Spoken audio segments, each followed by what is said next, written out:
नमस्कार मंडळी. लोकसभेच्या निवडणुकीला 2 वर्ष पूर्ण झाली. 4 जून रोजी हा निकाल लागला होता.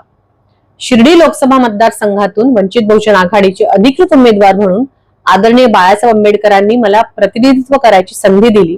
एक चांगली निवडणूक त्यावेळेस आम्ही लढलो होतो. शिर्डी लोकसभा मतदारसंघातून उद्धव बाळासाहेब ठाकरे गटाचे माननीय खासदार भाऊसाहेब वाकचौरे हे निवडून गेले होते. आता गेल्या 2 वर्षामध्ये खासदारांनी नेमकं काय काम केलं, कुठपर्यंत कामं झालेली आहेत याचा लेखाजोखा मांडणं अपेक्षित होतं, पण असं काहीही त्यांच्याकडून झालेलं दिसत नाही. त्यांच्या जाहीरनाम्यामध्ये, हा जाहीरनामा त्यांनी 2024च्या लोकसभा निवडणुकीमध्ये जाहीर केला होता, अशा अनेक गोष्टी नमूद आहेत की ज्या त्यांनी लोकांना कबूल केलेल्या आहेत की ह्यासाठी ते प्रयत्न करणार आहेत.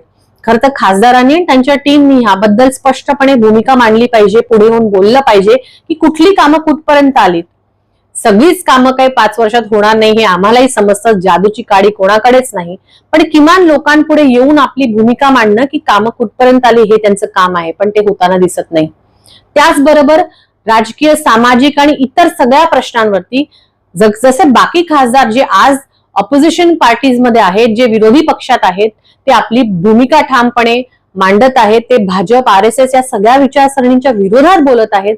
तशी कुठलीही ठोस भूमिका कुठल्याही सामाजिक प्रश्नावरती शिर्डी लोकसभेचे खासदार घेताना मला दिसत नाहीत. एवढंच काय, लोकसभेमध्ये महिलांवरती होणारे अन्याय अत्याचार असो, दलितांवरती होणारे अन्याय अत्याचार असो, ह्यामध्ये सुद्धा ठोस भूमिका कुठलीच घेताना ते दिसत नाही. ही खरं तर शोकांतिका आहे.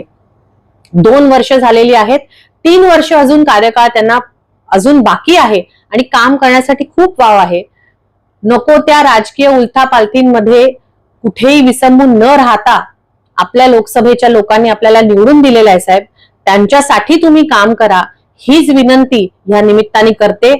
ऑपरेशन टायगर आलं की तुमचं नाव सातत्याने पुढे येतं, पण शिर्डी लोकसभेचा एकही प्रश्न ज्वलंतपणे मांडला आहे किंवा त्याच्यासाठी भांडला आहेत याची बातमी कधी होत नाही.